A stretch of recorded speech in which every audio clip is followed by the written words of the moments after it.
Here we go.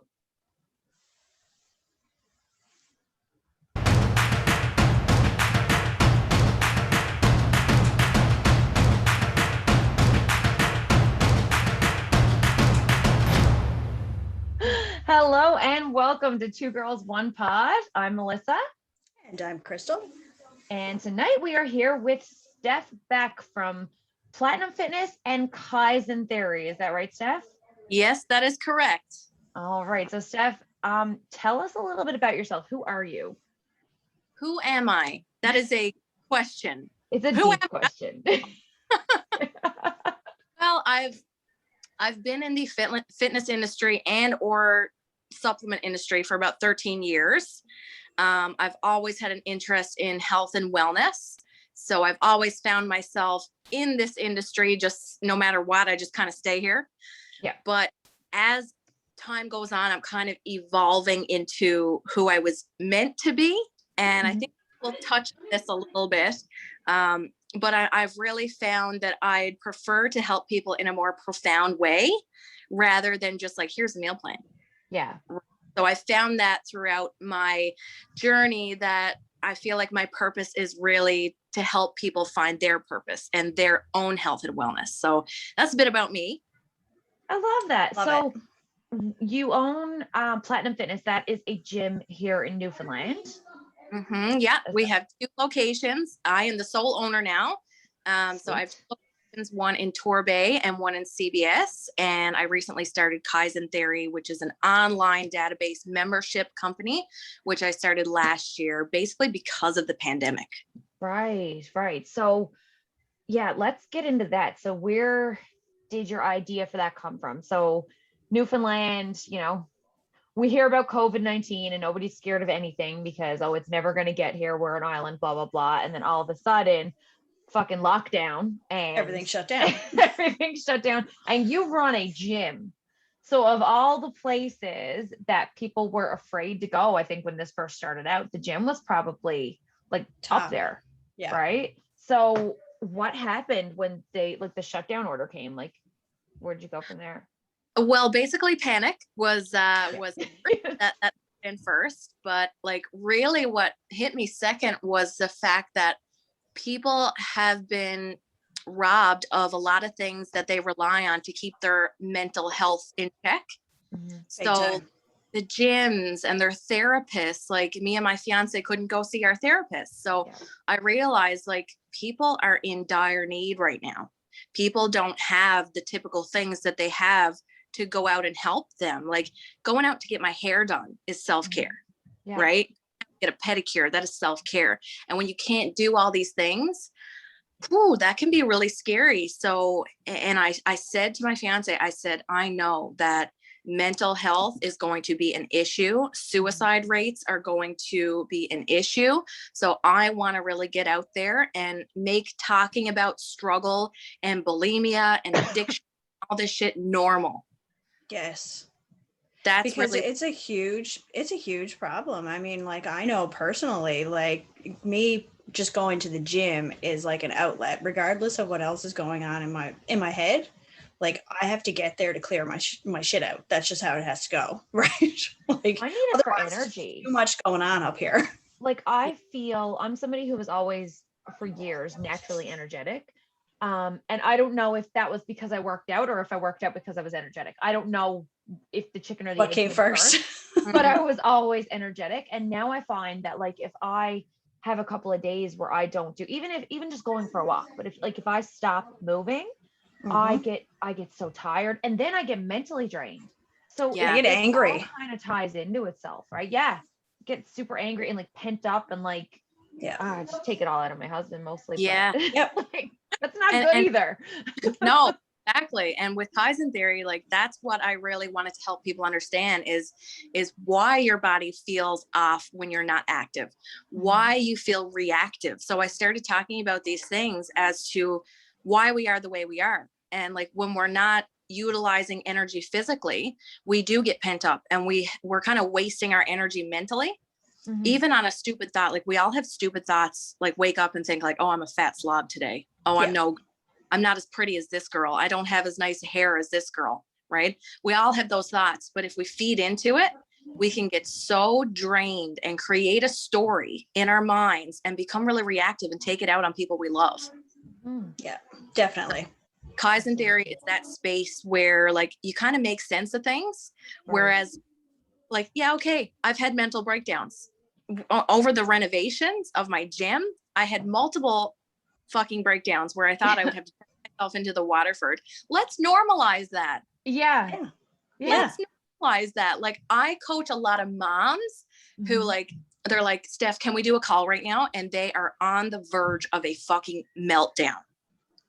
And that's normal. And I want to let them know that you're human. Like, congratulations. Welcome to humanity. Right. Yeah. So Kaizen Dairy is so legit too. Like, yeah, it's so relatable, and it is the shit that you don't hear about, because you see, especially with like the invention of social media and Instagram and all of these things. Like, I mean, I post it all the time. Look, here's me and my kid. Look, we're so happy. We're so great. Like, what they don't see is that fucking 12:30 this morning, when I had already been asleep, because I like to wake up at like 5. So like 12:30, I'd already been asleep for a couple hours. She wakes up crying, and then I'm crying with her because she's going through this spat of like her terrible twos. So she's having, you know, whether it's nightmares or tooth pain or whatever, she's waking up, and normally she's such a good kid and I can always fix it. And she goes right back to sleep, and she's so easy. So when she's hard, she's like 10 times harder than what I'm used to. And like fucking 12 o'clock last night, here the two of us are on the couch crying because I'm like, I don't know how to fix you. And I'm just so tired. And she's crying too. And it's like, that shit doesn't make Facebook. Then and fucking put it on Facebook. But you know, like, I can talk about it with my friends and everything, but not everybody has that outlet. And if somebody's just scrolling through and they're just like seeing this mom life and a mom so hard, or whatever the fucking hashtag is, they're looking at that and being like, oh my God, my life is not even close to this girl's life. Like, and you compare. Exactly. It's very deceiving. And that's what I was noticing more and more. Like, the longer I was in the industry, the more I was noticing, like, people are only posting pictures of when they were lean. Yes. They posting their stage pictures. Like, and when you see people at the mall, like, if they're bloated, they're going to suck in. I used to suck in too. But now if I'm bloated and I haven't shit for 3 days, you're going to fucking know it. Like, I don't care if I'm pregnant. I know. It's out. It's out. My belly's out. Yeah. She's out to play and I don't give a fuck. I find a lot of fitness industry, we'll say, quote unquote, bodybuilders, I guess, or like people who rely on their physique to tell a story. They're having such a hard time living a normal life, because like, I can't tell you how many times I'll see somebody who I know from the gym, or I know from like bodybuilding shows and all this stuff, out at the supermarket. And if they're buying a chocolate bar or something, I'm not looking in your grocery cart, but the first thing they do is say, oh, I'm just buying this for whoever, or, oh, it's cheat night. And like, they feel the need to say something that I'm not even thinking about. So I'm like, what is it like to be in your head 24/7? Like, it's just constant justification for something. And so like, why do you have to hard. justify it to somebody else? Like, eat a cupcake. It's okay. It's Right? okay. I can't tell you how many fruit by the foots I ate today. Right. Yeah. Like, we think that we're bad, but I know we've been in the prep stage where if you do cheat on your diet, it's shameful. Yeah. Right. Become something that you're ashamed of. And in a post I made the other day, like, I started to feel shameful when I felt hungry. Yeah. I mean, that's fucked. Yeah. Right? Imagine need to eat. feeling shame for having to pee. I mean, really. But that's what makes sense. It doesn't make any sense. It's a natural thing. And the same with like girls PMSing, and they're telling themselves that they're fat slobs and they need to go on a diet because they're PMSing. I mean, that's natural. Our bodies are in retaining mode in our luteal phase. That's just natural. Our progesterone's high, shit's inflamed. We're not pooping the same, not peeing as much. We're not much. Why judge that? It's a beautiful mechanism that we have because we can make babies. Exactly. And I mean, if you sit down and track it all, it's kind of like you can see the stages that your body kind of naturally goes through. Like, I know that I'm going to go up a couple of pounds, but I also know it's going to come back down again, as long as I stick to the same things that I usually kind of do within reason. You know what I mean? Yeah, exactly. It's understanding things a little bit better. And I find knowledge is power. because when we don't know what the fuck's going on in our bodies, there's an instant judgment. Yeah. There's an emotional attachment, whether it be to the scale or because our pants are tighter or because we're not as energetic today. There's a judgment and an emotional association because of society's expectations on us. Yeah. No, that's no fun. No. It's crazy. So No. let's go back to that with regards to education and information, because you have like a plethora of like, I don't know what the word is of, I guess, oh my God. I think you have like okay, so I will just put it out there and say like Credibility. I did, yes, but I had like I did do a month of Kaizen theory, and like I watched every single video for like the mindset that you put out there, and like I got to be honest with you, the amount of stuff that you know just blew my mind. Yeah, so like go over some of the God, Jesus, the fucking word keeps coming up, like somethingfications. Go over like what you had, like Certification. Credifications. I'm like, it's certification. Certifications. Yeah. Oh my God, is it bedtime? It's got to be bedtime. So, okay, go over because there was a whole pile of certifications that you have that I didn't even realize. So, tell me all of your stuff. Yeah, so I am ISSA certified personal trainer and CFP certified nutrition and wellness specialist. And I'm also an ISSA nutritionist as well. So I have 2 certifications there with nutrition.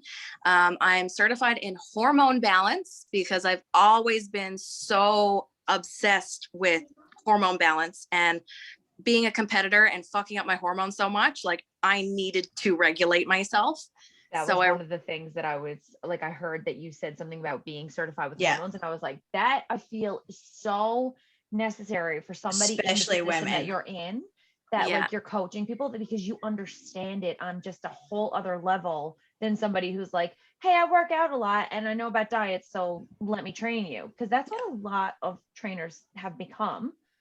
So, you know, anyway, continue. I didn't mean to interrupt you. I love that. That's so true. And I'm also a certified life coach and newly relationship coach. Mm. So that's fun. But I find with me, like I've never been a partier. I've never been the type to go hang out with friends. Like I don't really have many friends. Like I'm a homebody, but my hobbies have always been learning. Okay. Like always, my hobbies have been learning. I could stay home and watch videos on a molecular level discussing like hormone balance and insulin sensitivity, insulin resistance, all these things, how the body works on a molecular level, why working out is beneficial at some points and sometimes it's not as beneficial. Like I want to understand all these things, right? So then I can people, because wellness and health there's a lot of moving parts, and wellness for you doesn't necessarily mean wellness for me. Right. So the more I learn and the more I know and people I experience helping, the more I can help people on a broader spectrum. Right. So you're just like a professional student almost.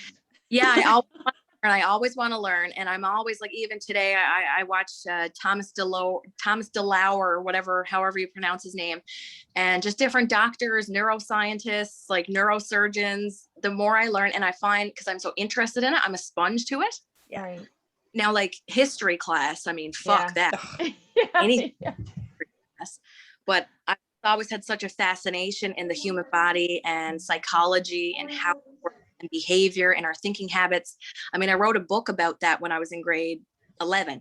Did you really? Yeah. So That's like, so cool. I know around me that I was trying to fit in with people because it's all like cliques and what's cool and what's not cool. And you feel drawn in to try to be like everyone else. So I tried drinking for a few months. I tried it and I was like, man, I'd rather drink a milkshake. Yeah. Like that is way better for one. Like I tasted it and I was like, what the fuck is the hype? Right. This is pure poison. Yeah. And it literally, it's literal poison. Literal poison. Yeah. I'm still not on board with beer. No. Oh, I love beer now. And I found like fellow peers, they were like drinking it and like smoking, and they'd be like, like, this is so good. Oh man. Yeah. Or like trying to smoke and be all cool. Be like, Yeah. oh, man, I love smoking. Fuck. Yeah. Forcing themselves.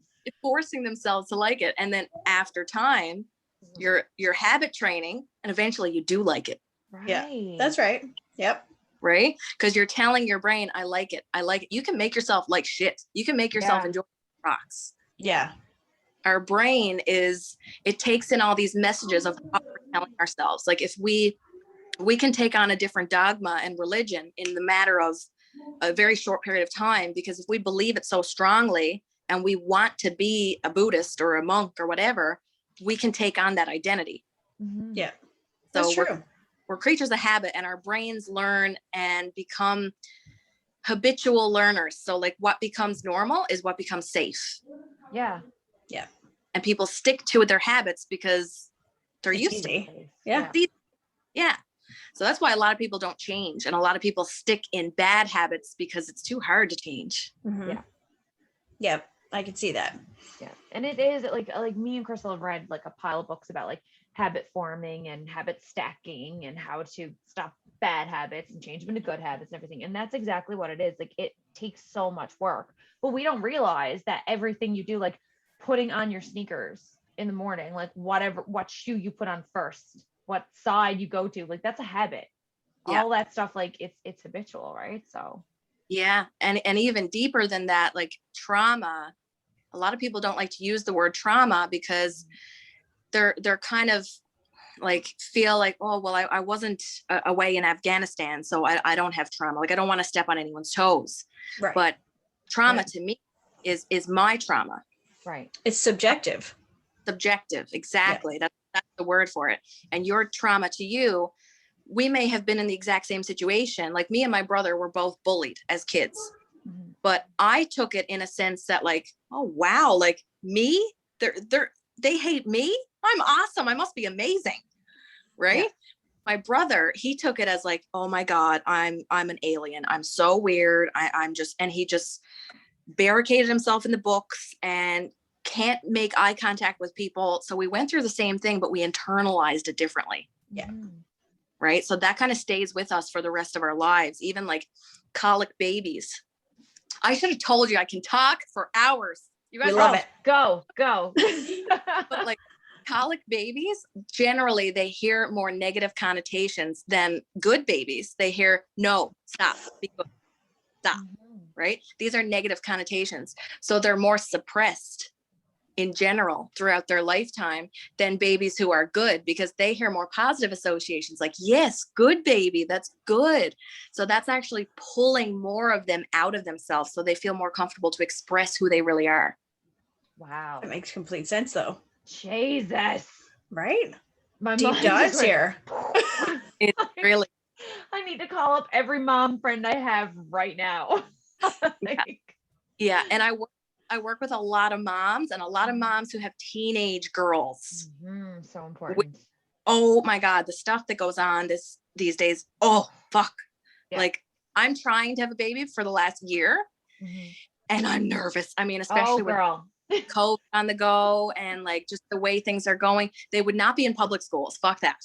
Oh man, it's hard. I gotta be honest with you. It's Crystal hard has to have them in 3. school. Yeah. Oh God, like I can't. I mean, school is so suppressive. Oh yeah. Listen, I have, well, just as a side note, I have at least one child out of my 3 who is neurodiverse. So he has ADHD. We suspect that there might be like a learning disability as well. In the meantime, like school is just, it's this box of academia that's like, if you don't fit here, then you're no good for us. The rest of your life will be garbage. Well, basically, That's you what know, they tell you. it's pretty much true. Yeah. It's just Yeah. like, okay, well, you don't fit into this box. So because you don't fit into this box, you know, we're not really going to bother with you, and you're just kind of left on your own. So good luck with that, basically. And that's what happens. You know what I mean? And if you're not right in there and you're not fully academic, they don't see that you have, you know, special gifts or special abilities in other areas that aren't nearly core subjects, we'll call them. Yeah. You know what I mean? Yeah. So, which is unfortunate, because I'm going to tell you right now, like my kid is a friggin' computer genius. Like genius, but he didn't fit into the mold. And so he can't get into, say, the program that he wants to do in college right away because he has to upgrade his math. Yeah. Right. Which is like, which is really strange because the entire program he wants to get into is all computer science based. So it's like he already knows that. He could probably go in and challenge half of it. You know what I mean? But he doesn't fit into the he's a square peg trying to fit into a round hole, basically. Yeah. But that's what our society is. It's like Yes. you need this certain mold or else you don't belong. But every single person has a unique gift. Yeah. And something to give the world. We all have something to offer the world. Like I will have a conversation. I'll give everyone a chance, right? That's my thing. I know everyone has something to offer. And there was this gentleman who was very reactive at my gym for some reason. And he caused a little scene. And my first question is, what's he going through? Yeah. What is he going through? So I've been having conversations with him for the last little while, and like, Jesus, make no fucking wonder he was reactive with stuff he's got on his plate. Like, fuck, you got to think about what people are dealing with. You can't just automatically pin them as an idiot or arrogant. I mean, some days I'm having a bad day and I might look at you the wrong way. Yeah. Like that's not who I am. No. But we're so quick to judge. And even in business, like there's something I told my fiance the other day. I said, because we were doing a photo shoot for the CBS location gym, and he was going to be in it with me. And he has a lot of tattoos. We're both littered in tattoos. But a rule you kind of learn in marketing as a gym owner is you don't really want to show off all your tattoos because people stereotype right away. Yeah. Right. Will be sold by your idea within the first few seconds. Mm-hmm. Yeah. Because judgment. So we're in this world where, okay, if I want to get ahead here, I have to cover up my arms. I have to act a certain way. And it's very suppressive, right? Mm-hmm. So I really wanted to create this market where, oh, wow, you just admitted that you've suffered from bulimia for the last 5 years. Congratulations. Like, yes, congratulations. I don't want you to feel shameful for that, right? Yeah. Or people who have had suicide attempts. Like, let's talk. Yeah. Right? Talk about that. People who have been raped, people who have been abused. Let's bring that to the table and honor your vulnerability because that's courage. Yeah. Yeah. Right. And everyone has a story. Oh my God. Literally every single course they do. person. Every single person. Yeah. And just it's so sad how suppressive our world is. But I just want people to know that it's okay to be like a little fucked up sometimes. Like, Yes. So is that what you would say, I guess, what mind coaching is? Like, what would you say, what would you classify mind coaching as? Mindset coaching definitely is, and I don't even call it mindset coaching anymore. I just call it coaching. Because it's kind of like by the time we're 35, 95% of our identity is neurologically hardwired into our brain. So at that point, once we're 35, it becomes so much harder to change our habits, right? Because our brain sticks to habitual learning because we're used to it, right? Like people rely on dieting for so long because they know what to expect, even though it lets them down time and time again, even though they gain the weight back every single time, they'll keep going back to it because it's familiar. Right. And that's just a natural response that our brain has because you're not going to feel comfortable going and operating an airplane, because we don't know how to do that, right? So our brains send out all these panic modes like, oh, Jesus, don't do that. It'll create all this anticipation and worry and doubt because there should be. Yeah. It's dangerous, right? So we have that same kind of response as a survival mechanism. Like thousands of years ago, we had that to not go on dangerous land or to not be around dangerous animals. That's a survival mechanism. Our brains develop that way to keep us away from things that aren't safe. Oh, we got froze up a little bit. Yep. I secretly love it when we freeze.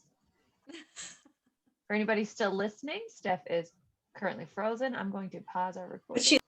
All right, so we're back with survival Steph. mechanism. Yes, our survival mechanism. Yeah. So like our brains sense if we're doing something new that we're not used to our brain going there.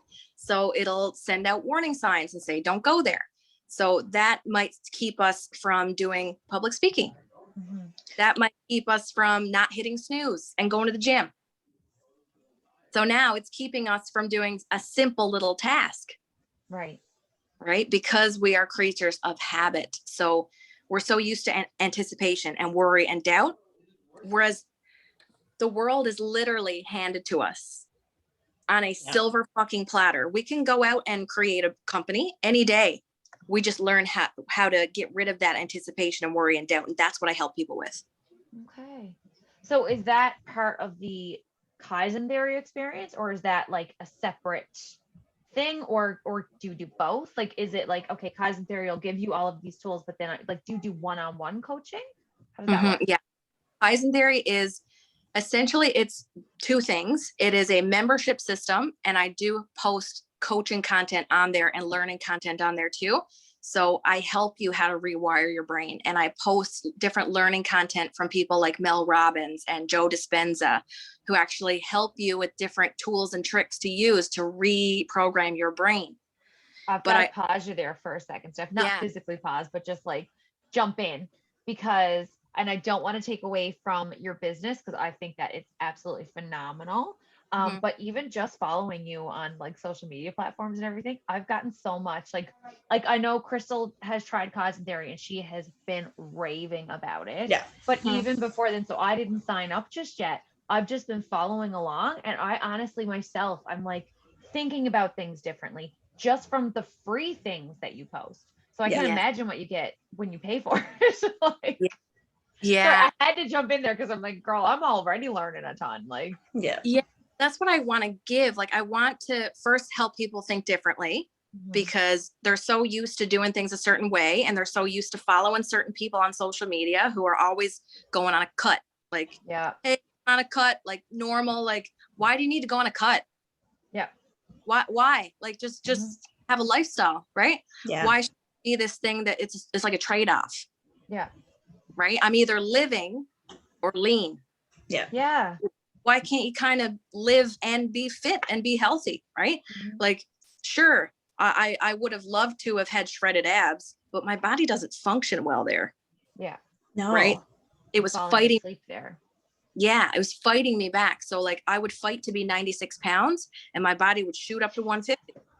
And I would fight back down to 100 pounds. It would shoot back up to 150. But once I let go of dieting, and that's what people need to do. They need to let go of the thing. It's like a security blanket. Yeah. They're holding on so goddamn tight to the dieting, not realizing that it's the dieting that keeps fucking them up. They have a positive association to the dieting because they lost 10 pounds 12 years ago. Yeah. Right? They don't associate the fact that it keeps screwing them over time and time again. Yeah. Right? Because what they're doing. Everybody keeps thinking, once I get there, I'll stay there this time, quote unquote, this time, because every other time, like you said, it's failed.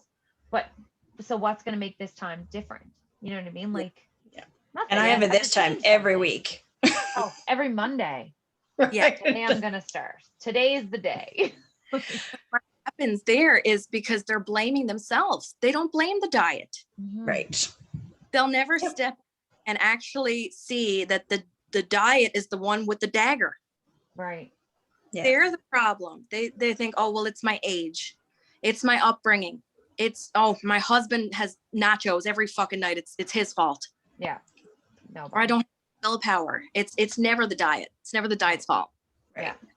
So I want to help people think differently, because I was fucking miserable when my life revolved around dieting and food, and okay, I got to wait till 3:00 to eat. I can't eat yet. It's not 3:00. I mean, that doesn't make any sense. Right. If you're hungry. And then tracking everything. Oh my God. It's so exhausting. Like, who has fucking time for this? It is the hardest thing. Yeah. And then trying to fit what you're in the mood to eat into I gotta have this much protein, I have to have this many carbs and this much fat, and then all of these little macronutrients need to fit into this many calories, and I have to eat it in this many hours. and you're like, you're exhausted. And that's before you start cooking. That's like figuring out what you're getting at the grocery store and then figuring out what you're going to eat. Then you need to prepare it. You're also looking at, okay, are these calories the same raw or is this prepared calories? Like, and then you're trying to track everything and you're like, okay, Weigh so it. this is my new full-time job now. How am I going to actually go to work? Because this is taking up my life. Like, Yeah. Exactly. And they think that that's the only way to do it. yeah, which is, And So you're all over the intuitive eating now. So I've kind of been, like I said, I watched some of the videos and whatnot that you kind of explain a lot of, you really break it down in the videos in your membership, like right down to the lowest level of like why I'm hungry at this time and why overeating at this time is actually going to change things later on. And I kind of love how you break it down. yeah. So did you want to get into that a little bit? Sure. Yeah. So it's basically what I like to say is optimizing the system. Yeah. Have you heard that? Yeah. Heard me say that. So I have. optimize. So our bodies have a beautiful natural mechanism to keep us at a healthy weight. Because if you look thousands and thousands of years ago, nobody was overweight, right? So why is that? And it's funny because the more prevalent diet culture got, the heavier we got as a nation. Yes. So true. right? And that's studies show it, studies prove it. And studies also prove that the amount of weight you gain in your lifetime is directly correlated with the amount of times you try to diet in your lifetime. wow. Because if you look at thousands of years ago, if you were in a famine, if there was no food around, what does your body do? It has to slow everything down because all the cells in your body, every single cell, millions of cells needs energy. But if everything's firing, you'd be dead, right? Mhm. So everything needs to slow down. Your metabolism needs to really, really slow down so it can keep you alive. So then when you do eat, it gets you to eat as much as you humanly possibly can. It's a mechanism to keep you alive. So you store as much fat as humanly possible. But now today, we call that dieting, right? So that's controlled Crazy. starvation. It is a controlled starvation. But what they did, diet industry, smart, but shitty, they packaged that up. They made it look sexy and appealing and sold it and made fucking billions. Yes. But the crazy And thing is, still making it. and it's still, and like every time you go on a diet, your body gets better and better at storing and hoarding body every time. And people will say, I'm not on a diet. I'm doing flexible dieting. It's the same thing. Yeah. It's Yeah. in the title. Yeah. Yeah. Like, it's the same thing. Or like my coach has me eating 2,500 calories a day. So like, I'm not possibly starving. Right. But what happens is some days your body might actually need 3,000 calories. Some days your body may actually need 5,000 calories. But if you're telling it on those days, nope, you can only eat 2,500 calories, what does your metabolism do? It slows down. So no matter what you're trying to do, if you're counting your calories, counting your macros on a meal plan, if you're trying to eat this much, your body will slow down so that you are only burning that much. So fat loss stops. Wow. So you're busting your ass, you're hungry for what? For nothing. It cancels out. Yeah. And then you can do more cardio. So then what are you gonna do? 2 hours cardio a day? Jesus. Yeah. And No, then thank you. 3 hours. That's where that goes. So that's the direction of, okay, I'm gonna get in shape by dieting. But if you have two people, just say if there was two 14-year-old girls and one says, okay, I want to get in shape, so I'm going to go on a diet. And the other one says, I want to get in shape. I'm just going to eat less takeout and drink more water, try to get a little bit more protein and veggies in. And that person doesn't have the same issue with their weight as the one that went on a diet, because they're automatically starting with metabolic dysfunction. And in our society today, most people are dysfunctional metabolically because we're causing all of these fucked up systems to mess with the system. The system's on its own. Like ghrelin is our hunger hormone, and it says, hey, you're hungry for this much food. So if you eat this much food, happens. Insulin is a storage hormone. It comes into your bloodstream. If there's too much of it and it's too prevalent, your cells become dumb to it. They don't recognize it anymore. So your blood sugar stays high and your body stays in fat storage mode all the fucking time. So that's where I live. But there's different things that you can do that I help people with, and everyone's different, to really get your body into that fat burning mode. Because every time, like just say if you wake up in the morning and you're not physically hungry, but that sandwich looks really good, so you eat it. You are telling your body, here, I have all this food for you, when it doesn't have the capacity for it. Right. Right. So you got to like follow its capacity, because your body tells you, I have this much capacity for food right now. And it's situational. Some people will look at me and be like, is it okay to eat a foot-long sub? Well, that depends. Yeah. Are you enough for it? Right. But if you're doing a different system, like if your body's telling you you're hungry and you're not feeding it, you're messing up the system every single time. Yeah. So I've got a question. And I know you have gone through this. So Crystal and I have we very similar experiences with like binge eating and overeating. I don't know if Crystal ever had. I've never purged, and I've never like gone the other way of like not eating, but I've certainly struggled with overeating and binge eating. And I know you've talked about like, you know, buying the box of Oreos, but also the tub of ice cream. And then you're also getting the McDonald's and, you know, bags of candy and all in one sitting. So when I talked about the fruit by the foots already, that was not a joke. That was legit happened to me earlier. I won't buy certain things because I know I'll sit down and eat. Like I'll eat, if I buy Gushers, I'll eat the box of Gushers on the drive home. Right. So like when you're talking about people who say binge eat and really struggle with like certain foods and overeating, how do you know when you're full? Like, unless my stomach like sticks out and I get sick, I could keep going. Yeah. Right. And it's usually like, no matter what the food is. So like, especially if it's junk. So I guess, is it just to avoid the junk all the time? Like what? But then I feel like I'm depriving myself of something, and then I go full on. I'm just like, oh, I'm going to eat every single thing there is. Where's the balance? Yeah. I'm going to tell you, because I'm going somewhere with this. Okay. A lot of people choose overconsumption of something a lot of the times because they're not meeting some need.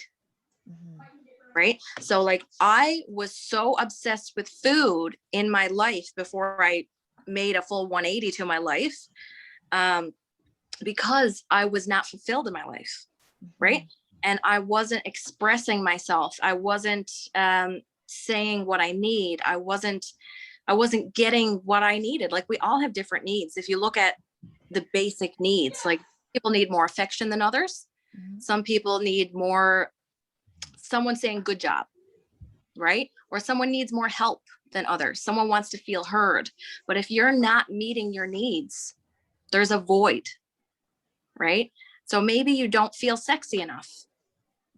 Maybe you don't feel heard. Maybe you don't feel important. Maybe you don't feel appreciated. So you're going to look for something else to fill that void. And that's a natural human reaction because we feel emptiness in some way, shape, or form. But how can we feel full? Eat. Wow. It's it's trying to trick our brains to telling us we're full. But like you hear the saying, keep yourself full, like keep your cup full. Yeah. Right. And Oprah says, my cup runneth over, because she keeps herself so full that giving to others doesn't faze her.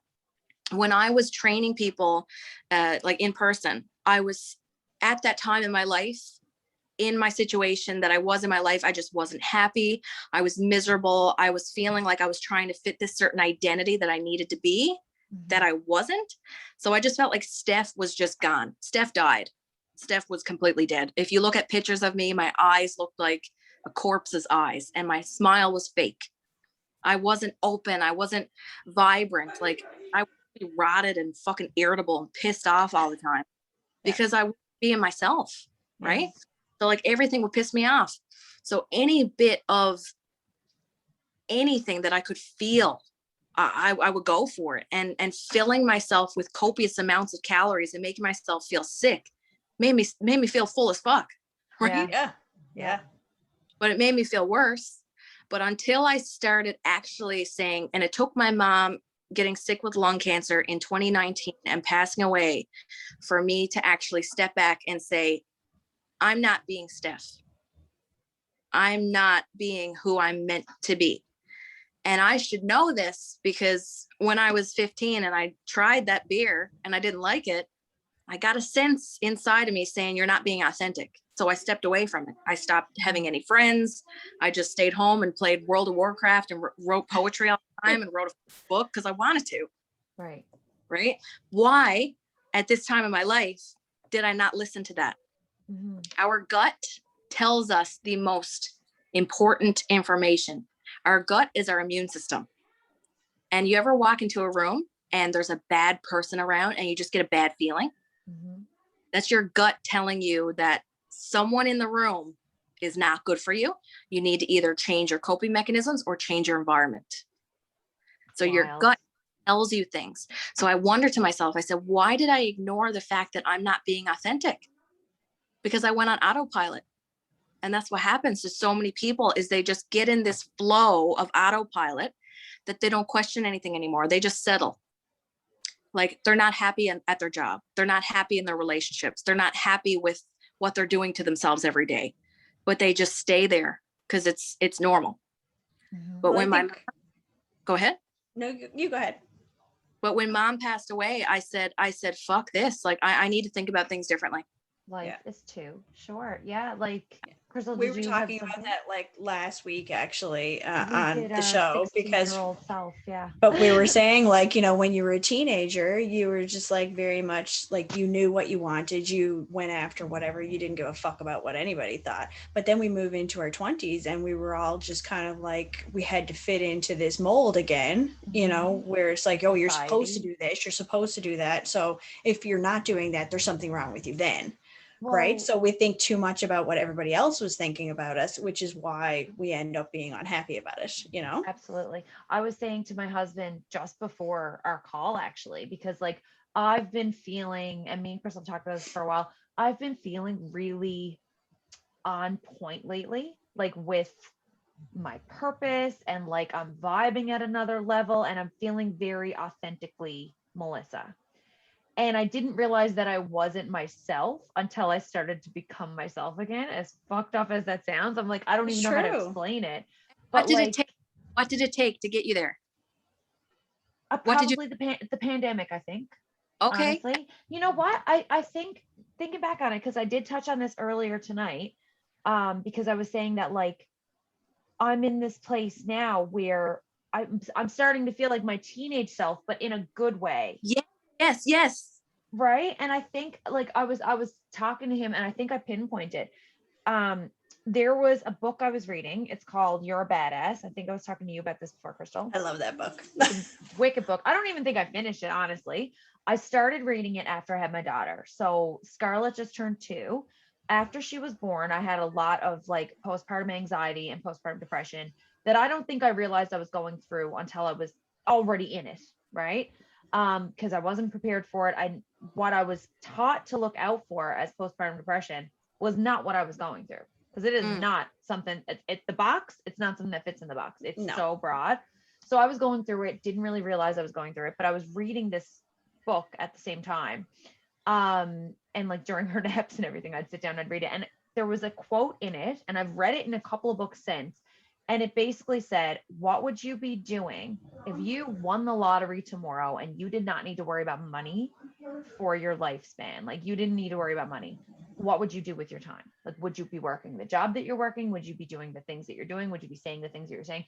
And I think that's when the switch started to flip for me. So I think it was like the birth of Scarlett, going through the anxiety, and then like reading this book and starting to kind of realize like, hey, are you doing everything for you, or are you doing things for what society tells you need to do it for?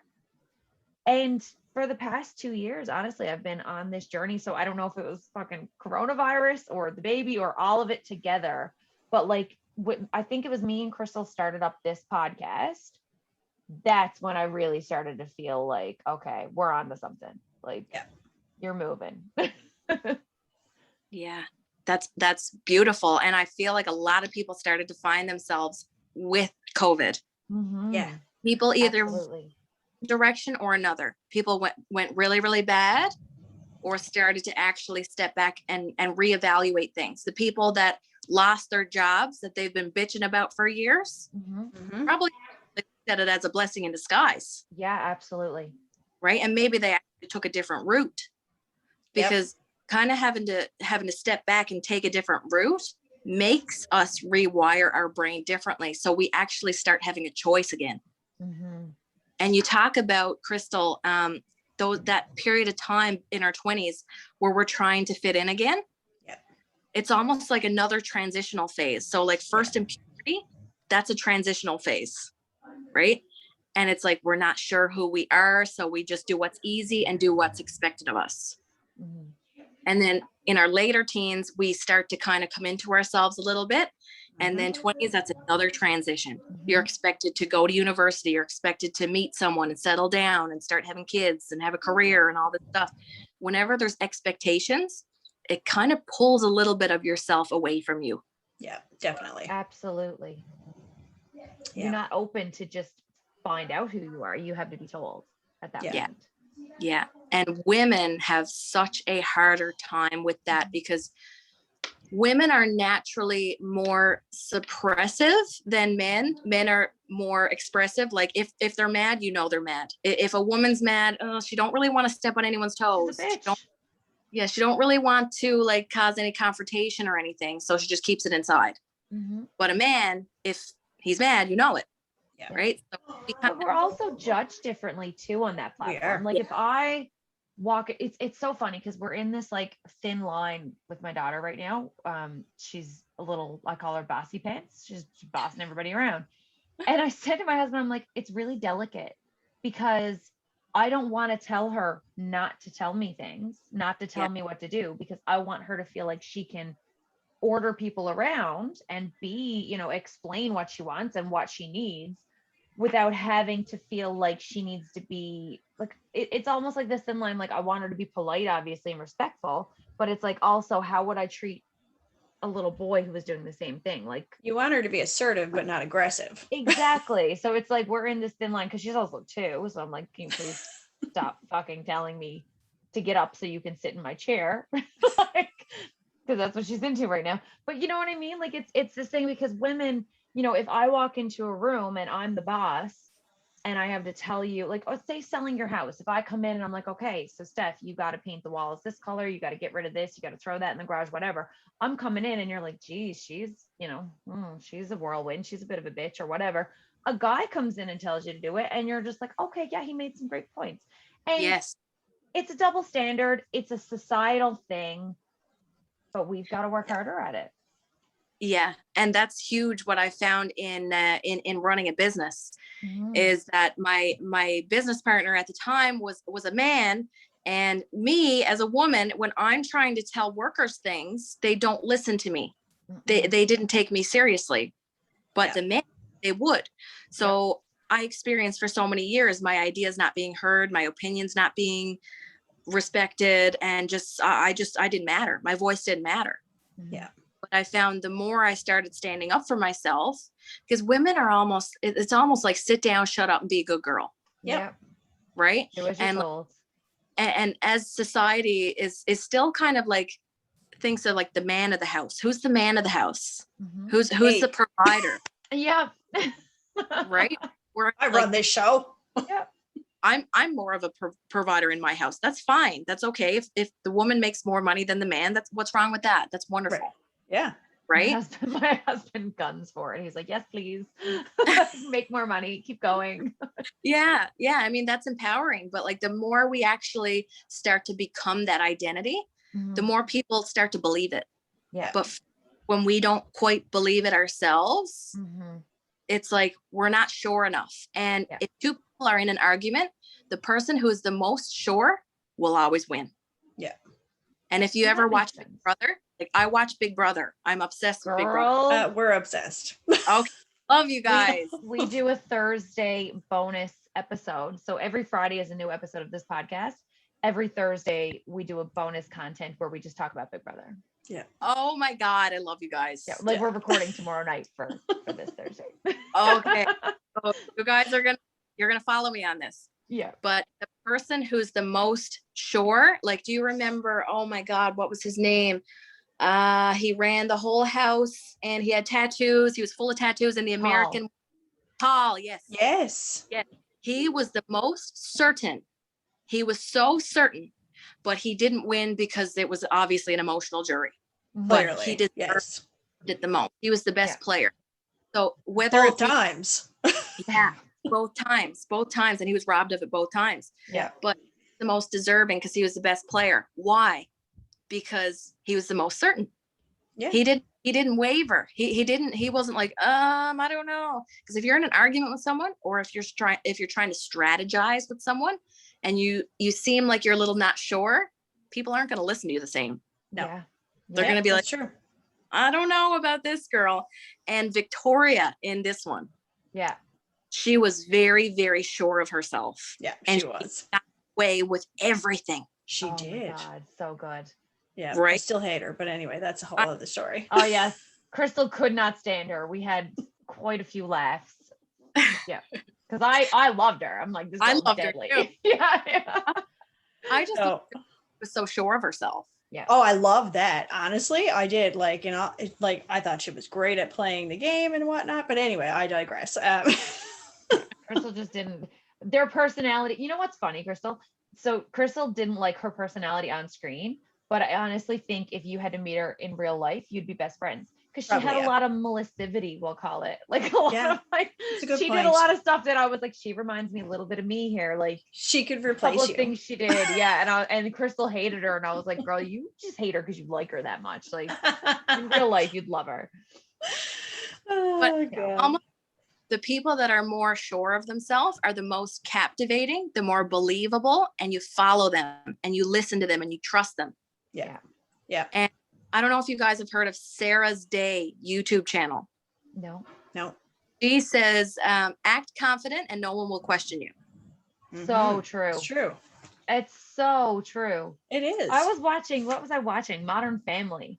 I had to write that down. And the Cam and Mitch, they were like leaving a restaurant and they were wrong about something, but they were like, no, we need to just stick to our grounds. And anyway, so they yelled at a bunch of their friends. I think it was like a protest. I don't remember the episode, but they like were leaving their friends. And I remember Cam said to Mitch, who was like, don't look back.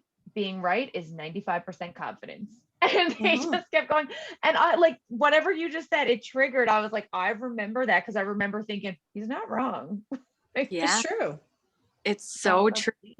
So true. And it's funny because, so like, just say you're having a tiff with your partner and you know you're in the wrong. If you know you're in the wrong, your confidence starts to shake, right? Yeah. Like you can only be so confident.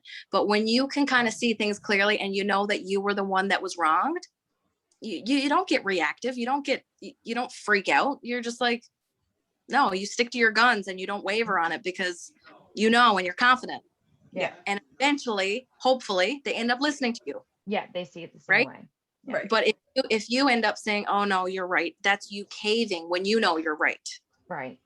Yeah, I don't do that. Yeah, I don't think I've ever done that. I've apologized. You definitely when I've been wrong. Yeah, but I've never I'll apologize if I am wrong. I'll see the error of my ways and admit to it and cave if I am in the wrong. But if I'm not in the wrong, no, bye. No. But it's always good to have compassion for where we're all coming from. Absolutely. I'm working on that. I'm big on that because the beauty that comes from relationships with compassion, oh my God, it's fireworks. Yeah. If you don't have compassion, even if someone's in the wrong, if you're not able to see where they're coming from, you don't get to build that emotional trust with them. Yeah. Yeah. But if you can see where they're coming from and validate their feelings, because it don't really matter whether we're right or wrong, our feelings should still be validated. 100%. right? So if you can have compassion for how they feel, like maybe they were pissed off about your tone, doesn't necessarily mean that you were bad, but you can see where they're coming from and have compassion for that. Yeah. Right. I think we've had a couple of conversations like that, Crystal, too, like personally, aside from the podcast, where we've discussed things like that. Cause that's something too that like my tone sucks sometimes. and I can be very defensive without like I wear my feelings on my face. Yeah, me too. So one thing that I'm working on is rolling my eyes at my husband when he says things. So I'm really working to stop that, because he said it to me. He's like, you could stop rolling your eyes. And I'm like, I really, really don't mean to. Like, sometimes it just happens, especially like I find a lot of couples can play the like the competition game where like who's more tired or who works harder or who whatever. So one thing that I've definitely been working on, and probably since we had the baby, is not doing that. And trying, like you say, to understand where the other person is coming from, and understanding, like being compassionate for what they're going through, and understanding that like you're different people. It's what makes you, a good relationship. It's what makes you good parents. You need that difference in your life, but it's like, it's also what's going to cause you to clash. So that's something that I've been working on myself, is like trying to think about where he's coming from. But sometimes my face just gives it away, because it's a reaction. Yeah. You know what I mean? And then I'm like, no, you're right. You are tired. You also deserve to be tired. I'm not more tired. You're not more tired. We both feel tired. Like, that's what the complaint is about, is who's more tired. A lot of times we can react because we're tired, because we internalize something that happened a week ago. Yeah. Right. So that's something I'm big on helping people with, is because like sometimes you'll have an oddly reactive reaction, like an explosive reaction to something stupid, like a fork being left out. And it's don't understand why you were so reactive about it. But if you kind of like backtrack a little bit, you can realize yesterday someone said something in a bit of a tone that sounded kind of dismissive, but you internalized it. We didn't talk about it. Right.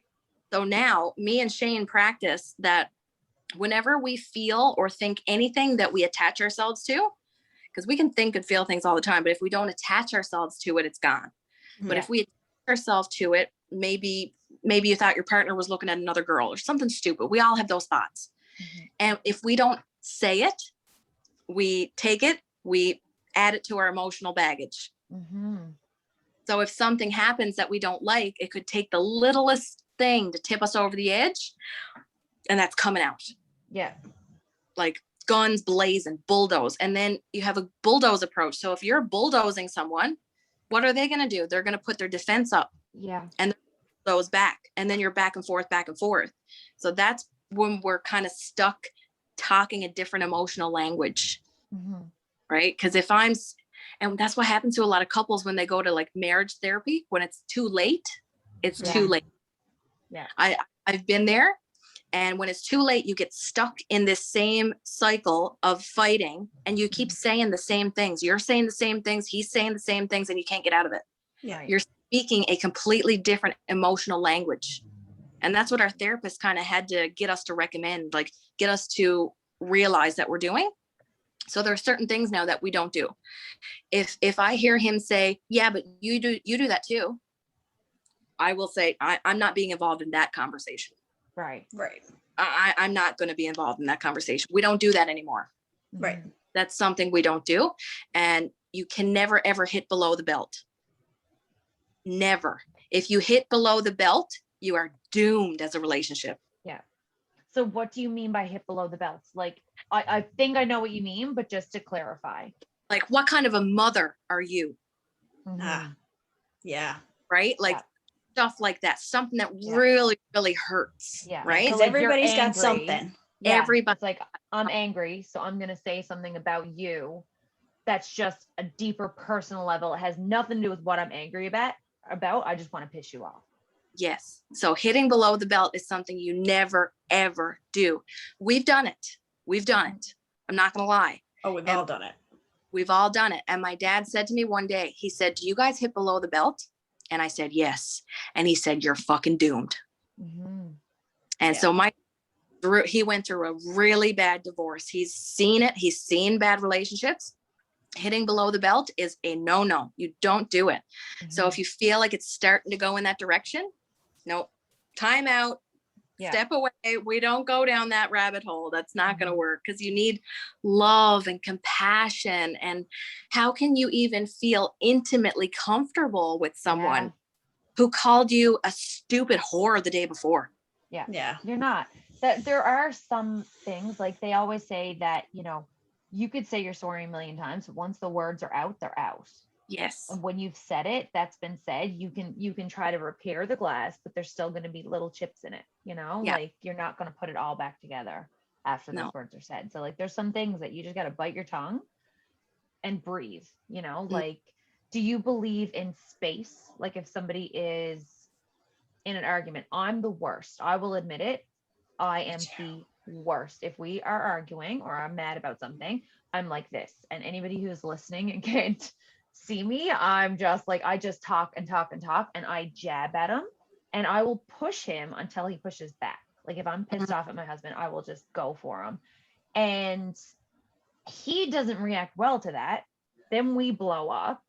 That, like, this is normally like our fight pattern. So like I'll chip, and he'll be like, leave me alone, like just give me space. And I'm like, nope, we need to talk about this right now, because I feel bad. So I'm coming at it as trying to feel better, when really it's just making both of us feel worse. It sounds just like mine. I don't give him the space he needs. We fight, we blow up. Then after like 3 hours, probably, we start to talk, and then we'll start to maybe listen to each other a little bit and then make up. And it's just this, like, I look at it now, you know, and I'm like, God, that's a waste of energy and time. Yeah. Yes. And you So, hit the on the head with that. Yeah. And like when Shane and I were first together, like my mom was just sick and she was passing away, and I just came out of a marriage. I was with someone for almost 8 years, and he just came out of rehab. So like very strange. We were both broken in a sense. So we were both very reactive, because we both had trauma that we didn't heal from yet. So like by rights, I should have been single for 2 years, and by rights, he should have been too, because we needed to heal ourselves. But the beginning of our relationship was very, very reactive, very much so.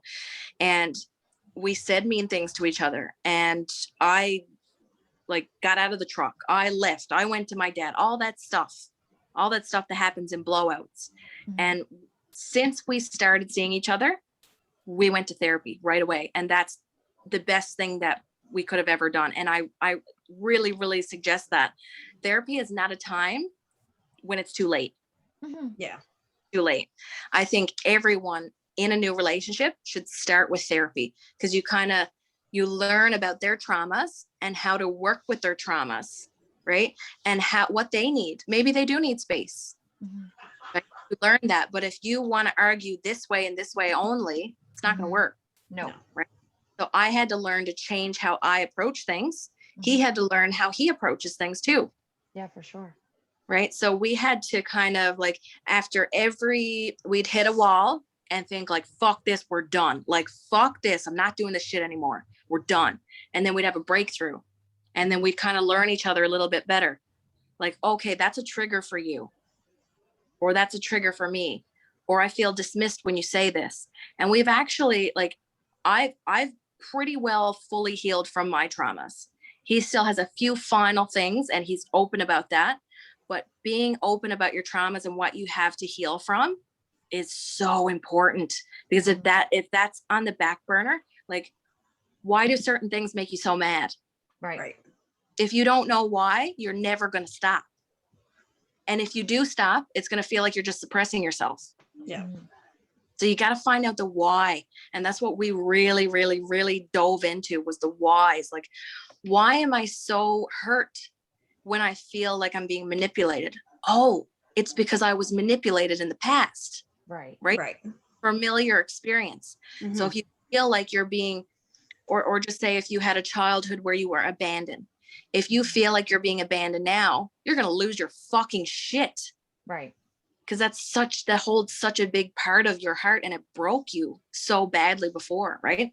So it's really learning the whys and really releasing it and dealing with it and kind of fixing up the loose ends and healing it and saying, okay, that's in the past now. Mhm. Then you can deal with things without being so reactive. Yeah, Yeah. that makes sense. So when you guys first started, you like got into therapy right away. Is that because you've both had like such, so much going on when you first met? Like what triggered to start that at the beginning of a relationship?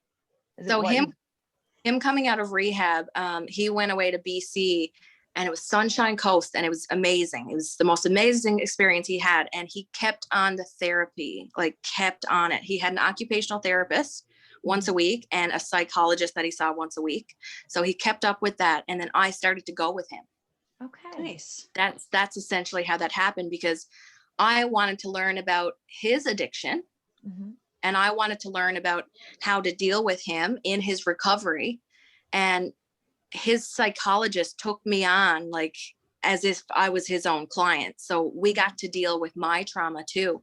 Wow. So That's it was amazing. it was Yeah. absolutely beautiful, because we really got to peel back the layers to both of ourselves, not just him. It wasn't a sit down lesson, learn about him. No, it was Right. both of us. Yeah. Right. So That's really cool. Because I Yes.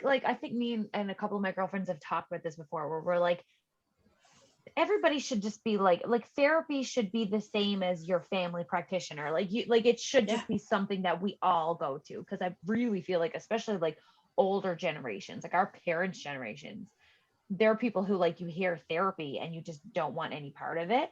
But it's like because that means something bad to them. But I'm like, they probably need it more than anybody. Like, because I feel like us as a society now, like growing up, we're more open to discussing things, and it's getting more normal every day. Yes, we still have a really far place to go, but like coming from our parents' generations, we've come very far. So like, but I definitely feel like that's something that should just be okay. Let's go get our checkup, and then we're also going to go see our therapist as well, like part of your checkup. Yeah, because we all internalize shit. Like from childhood, we internalize stuff. Like we have different micro traumas from when we were 5, 6 years old, and teenage years. We have different little micro traumas, and makes us behave today in a certain way that we don't understand until we actually go back and learn about it. Mm-hmm. Yeah, definitely. I mean, like I can sit down and say 100% that I used to, well, when Jason and I first started going out together, I was like extremely jealous all of the time. And I was always worried that he was going to take off. But I fully believe that just stems right back to my dad leaving when I was younger. And I recognized that. And then I had to work on it. And it took a long fucking time. You know, but good. I know exactly where it stems from, it makes sense.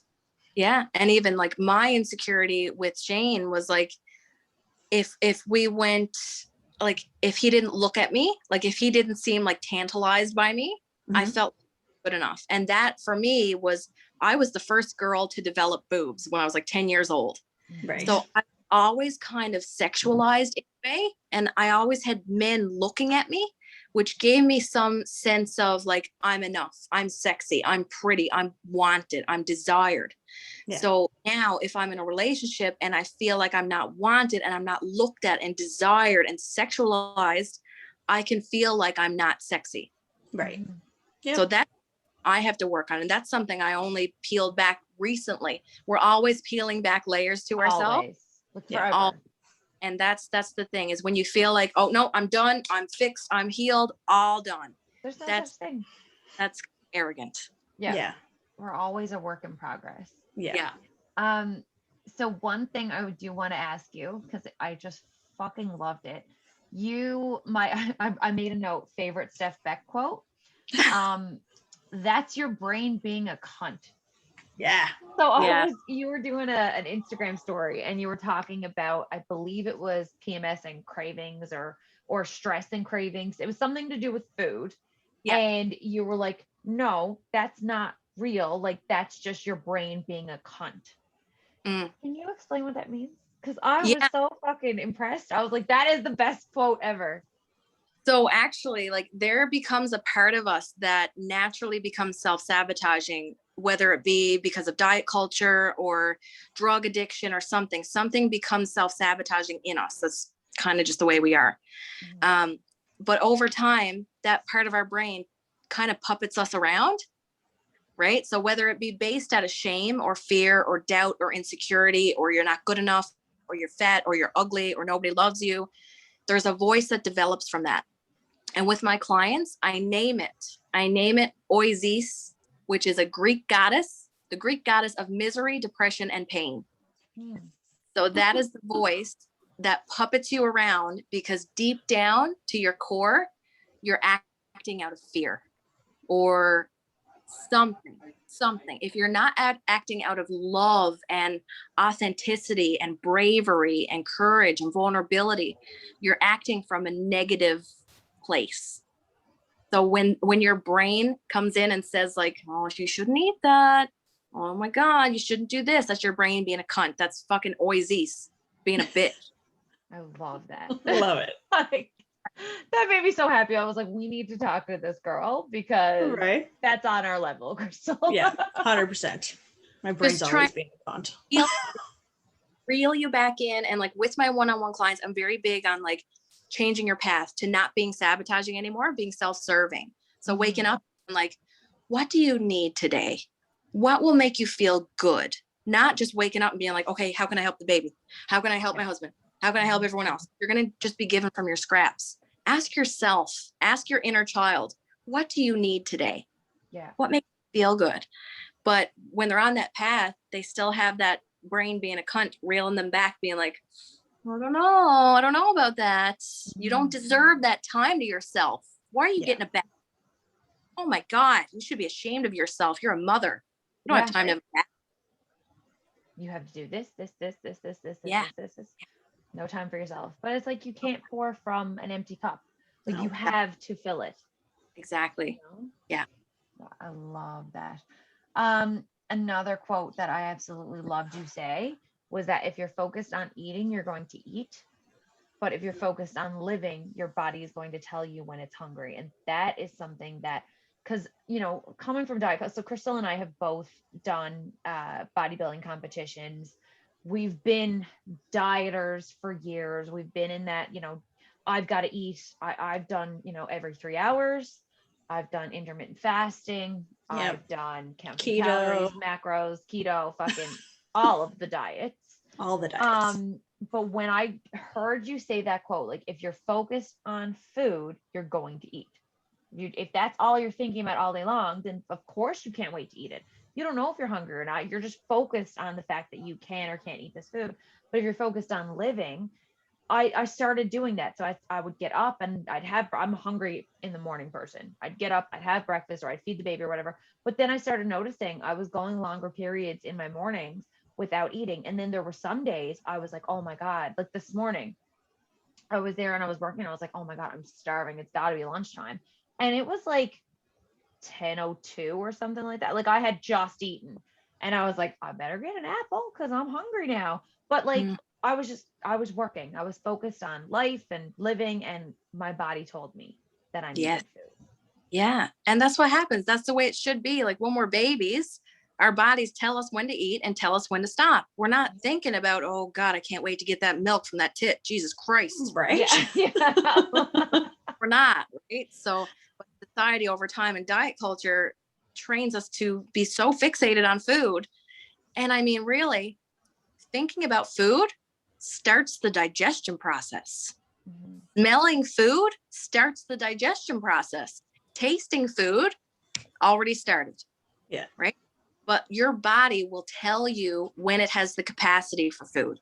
Like I tell people, and your body will never let go of fat if you're eating when you're not physically hungry. You can tell yourself you're hungry and you can start to feel hunger, but it's kind of like you're telling yourself to be hungry, so you're hungry. You can trick yourself into being sick too. Right? Like our brain is so powerful. And there's been studies that hook our brains up to a machine. And when we think negative thoughts, we create genes that make us sick. And when we think thoughts that are positive, we create genes that make us well.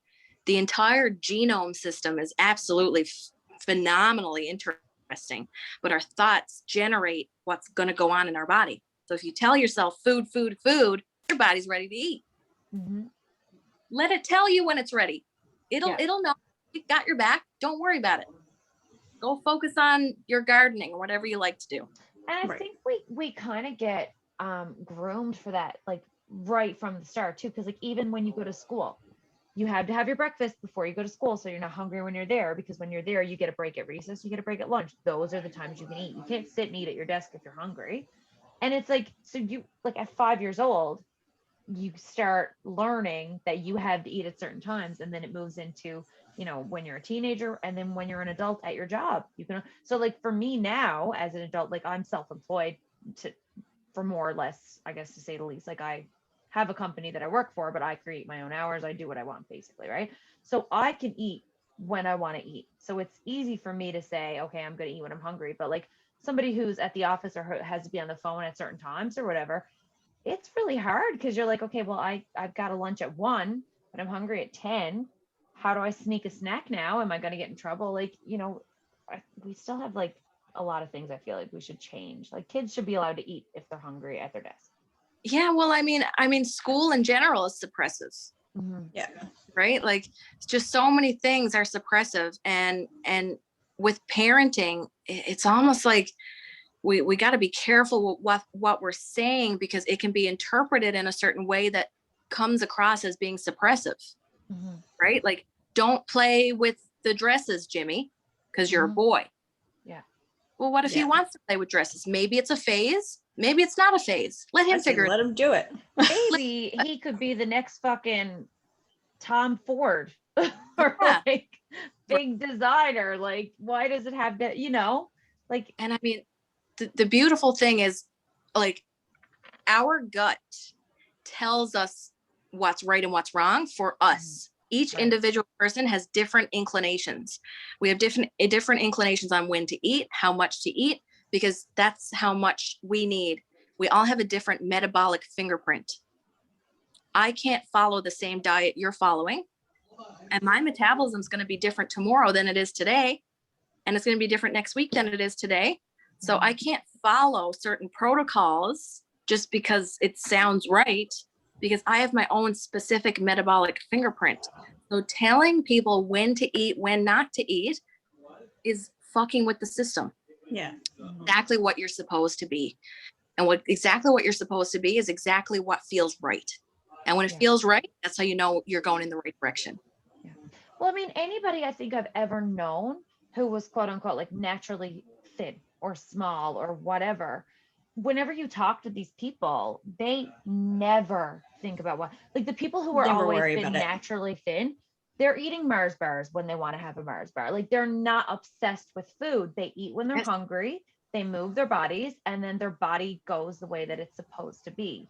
Whereas like, you know, there are some people like Crystal and I have been there and back where, you know, we think about food all the time, and then should we have this? Are we moving enough? If I eat that, am I going to have to walk an extra hour? Like we said before, like, you know, there's some people who just obsess over it, and then there's other people who don't ever think about it. They just eat when they're hungry. And those are the people that people like us tend to strive to look like, which is so funny because we're the ones obsessing over it, you know? Yeah. And it really comes down to what you're putting pressure on yourself about. If you're putting pressure on yourself about what you should look like or what you should eat or how much you should eat, that's where you're going to have a problem. Mm-hmm. You are literally creating a problem for yourself because you're asking yourself, which box should I fit in here? Mm-hmm. Should I fit in the keto box? Should I fit in the Atkins box? Should I fit in the macro counting box? You're trying to fit in a box. So you are creating some kind of dissonance. And like cognitive dissonance is when there's friction there. Like we're trying to be something we're not, and it doesn't feel right. It just doesn't end up feeling right. But when it starts to feel right, that's how you know you're in your own zone. You're doing what you are meant to do. And I mean, the biggest lesson in life when we're trying to figure out which box do we fit in is that there is no box. Mm-hmm. You just are who you are. You are who you are, and you need to do what's right for you. So that's why I created Kaizen Theory, to get people in touch with who they are, because I only started getting healthy when I started getting happy. Yeah. It makes a huge difference. you can't be healthy if you're not happy. If you wake up every morning and you dread your diet, or you dread your job, or you dread seeing your partner or your friends or whoever, how can you be healthy? No, you can't. You can't. So happy is healthy. Healthy is successful. Successful is fulfillment. You're going to have all the abundance. You're going to have the peace. You're going to have the joy. Yes, you're going to have shitty days. We're not going to bullshit here. Yeah. But for the most part, you know your coping mechanisms. That's a lot of it. People don't have coping mechanisms anymore. Right. Yeah. Food's definitely mine.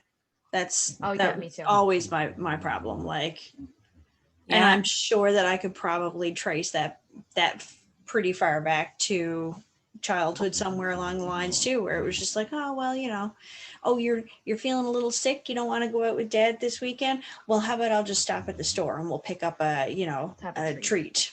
Yeah. Right, just fill that up. No, I had to, like, my family had to bribe me to go to piano lessons with McDonald's. Right.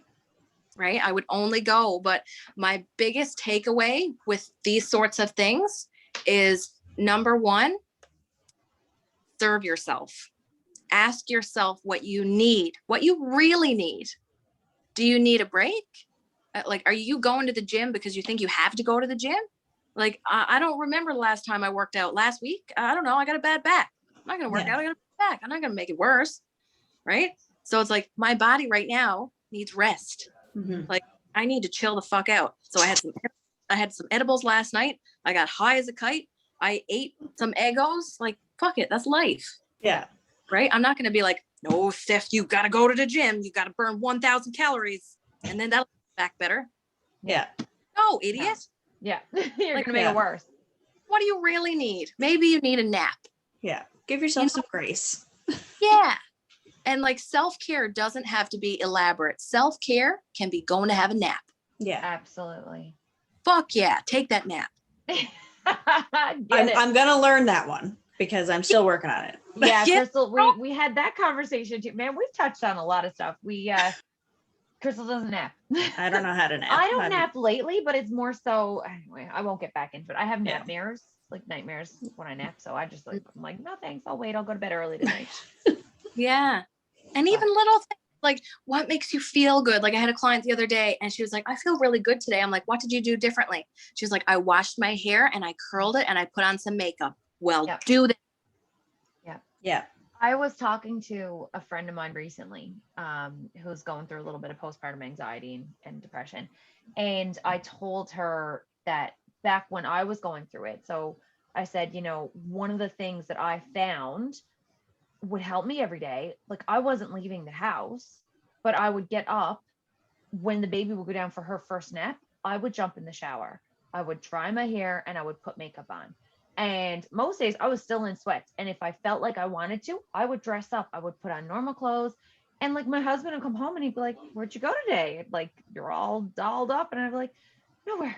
I sat on the couch and I kept the baby alive. And the house isn't clean and the supper is not ready. And I don't give two fucks. I put on makeup and it made me feel good because there's just, it would make me feel good. Like, I just felt like getting back to myself. Cause like, when you do have a baby, like, you lose all of yourself and you have to find it again, which I think is a lot of postpartum depression, is that you're struggling now. Like, you were you, then you were you with the parasite inside of you, and then the parasite comes out of you, but now you have to keep the parasite alive and you don't know who you are anymore. So it, like, there's a whole lot that you're going through. And that's one of the things that I would do is I would get up, I would shower, I would do my makeup, and I would feel better. And that's expressing yourself. Mm-hmm. We're always in a state of either suppression or expression. Yeah. Right. So if you start feeling like you're being suppressed. Like, I got in my head the other day. Oh my God. I don't even remember what it was about, but I got in my head about something. And then that led into another thought. And then that led into a story. Mm-hmm. Right. And so it made me jealous about something that didn't even happen. It was just that I made a story in my fucking head. Yeah. Right. So I had to tell Shane about it. But in that time, I was being suppressed. So I was lying in my bed. I wasn't talking. I was just suppressed. So when we suppressed, first we need to let that out and get it gone. But then we need to express ourselves. Maybe that's putting on makeup to make us feel good. Maybe that's going for a walk. Maybe that's buying a new sex toy. Right? Oh, maybe that's buying new lingerie. Yeah. Yeah. Right? Make yourself feel good. Make yourself feel sexy. Make yourself feel wanted. You can make yourself feel that. We don't need a man to make us feel these things. We can bring that to ourselves, and we're cultivating that. Yeah. And cultivating is the most powerful tool in the world, because you can cultivate any kind of feeling and abundance in your life. And it starts with you. That's so true. Yeah. I love that. I love it. Steph, I feel like So we good. could talk to you for hours. No. We do have to cut it somewhere. Crystal, did you say that you had a couple, like, is there anything that we haven't touched on that you wanted to ask her? I guess the only thing I was thinking of just off the top of my head was like, okay, so say you're in a moment of, you said that you kind of binged as well, right? Yep. So do you have any advice for somebody like myself? Like in a moment where literally ate like 7 fruit by the foots today. Yeah. Like when that moment kind of strikes you for the craving, like what do you do? Yep. Okay. So what I do is I ask myself, where is this coming from? Okay. What am I trying to fill? Yeah. I saw a video of Mel Robbins, and she's amazing. She has amazing talks. She's a world-renowned author. She has her own show and all this stuff. But she made a video of her eating cheesecake, and she was like, you know what? I am emotionally eating right now. And she made a video of it, and she said, I know where it stems from. This morning, I was questioning my book. She was writing a book. She was like, I was questioning the integrity of it, and like if I was a good enough author. So she was doubting herself, and she was looking to fill herself in another way. That's where it came from. So sometimes I'll think of food, but it's because I'm laying on the couch and thinking like, oh man, I should really do this, and I'm putting it off. Yeah. You know, cheesecake sounds really good right now. I think you just described my life. Like you just described every time I've ever been just recently. Yeah. So like what we need to do there is Mel Robbins again. She teaches us the 5-second rule. Okay. The 5-second rule will literally change how your brain is wired.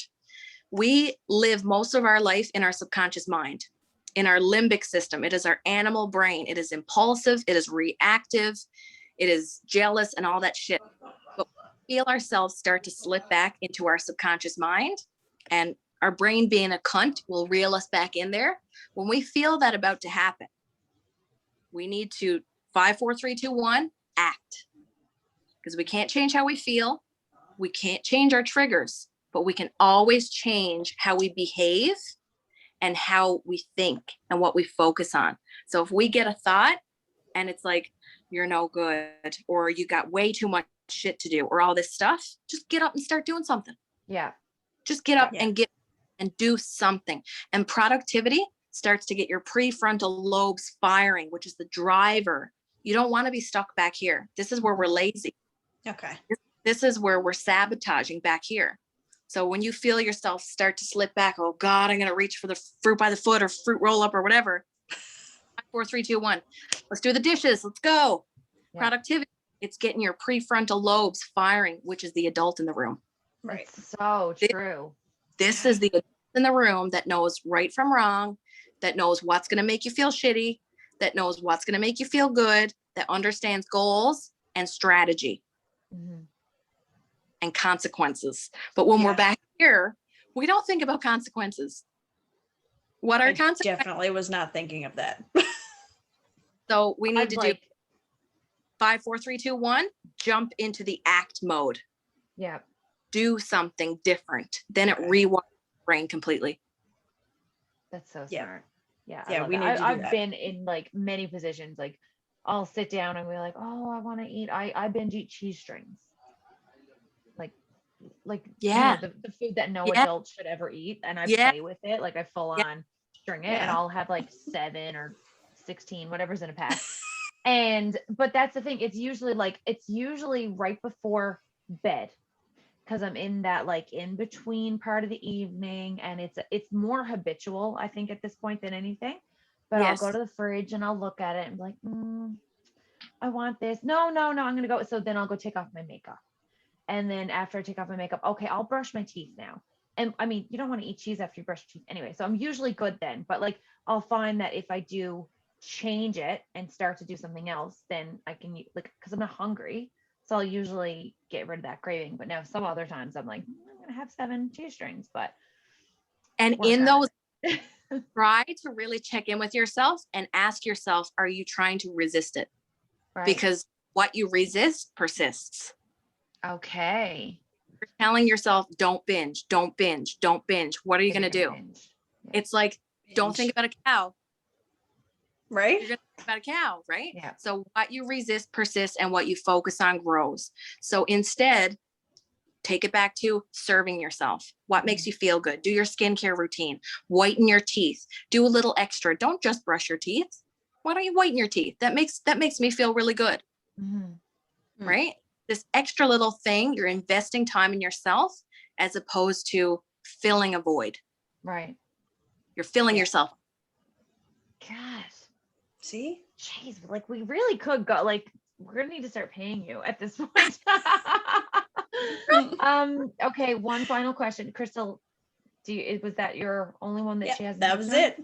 Okay, so mine that I'd like to ask everybody, and we did a full segment about it last week. Feel free to go back and listen to last Friday's episode. But if you could go back as yourself today to your 16-year-old self, what would you say?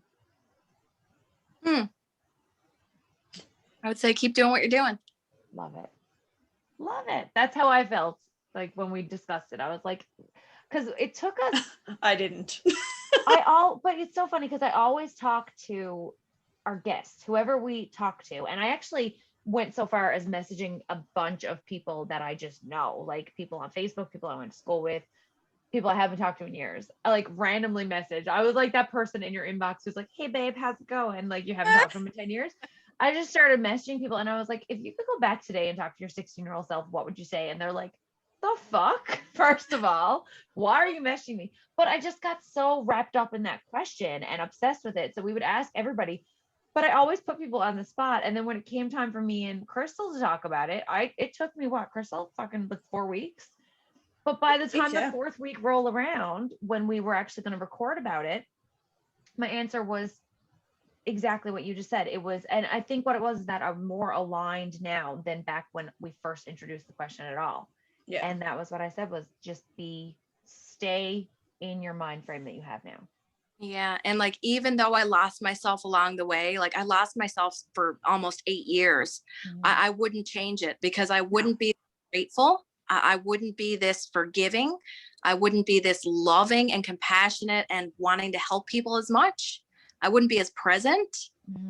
So I change it for the world. I really wouldn't. And our traumas are I don't even know what to say. All of our experiences just shape who we are.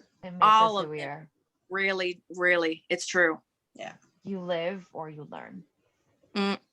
Like, amen. You win or you learn, is it? You win or you learn. You live always, but you win or you learn, basically.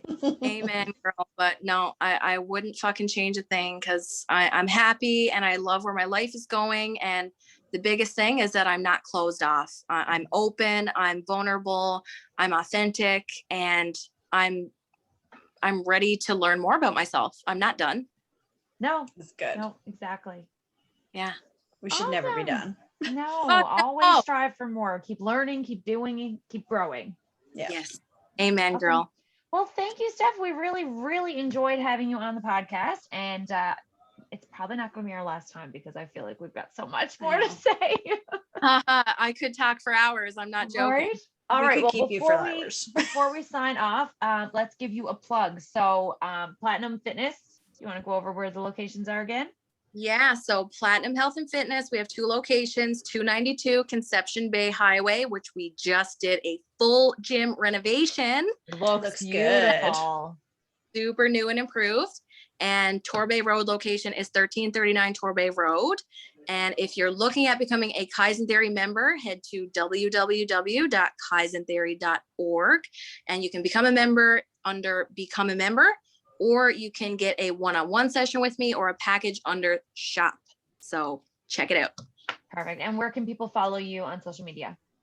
So you can follow me on Instagram, Steph Beck __, or my Facebook, but I'm usually on Instagram. I'm usually doing like a day in the life. I'm always talking. You can't shut me up. Your stories are always on the go. Yeah. Like I've learned so much just from your stories alone. Not gonna lie. I'm like, God, like I need to follow this girl. That's Right? awesome. That's awesome. Yeah, Awesome. if people are not annoyed by how much I fucking talk, give me a follow. I don't shut up. But you can always just like click past. That's what I love about Instagram. It's like, okay, you can just click past. You can come back later if you need to, you know? Yeah. Right? I'll talk about my periods. I'll talk about everything. I love it. Yeah, it's so good. If you don't want to hear it, just click on past. Exactly. Boop, boop, boop. Fast forward. Yeah. Yep. All right. Well, that is our show. Stay tuned for another minute. We're going to play us off with some music once I can figure out how to get it going. Okay. All right. Well, that was our show. Thanks everybody for listening, and tune in Thursday for Big Brother updates and next Friday for a brand new episode. Bye. Bye. Bye.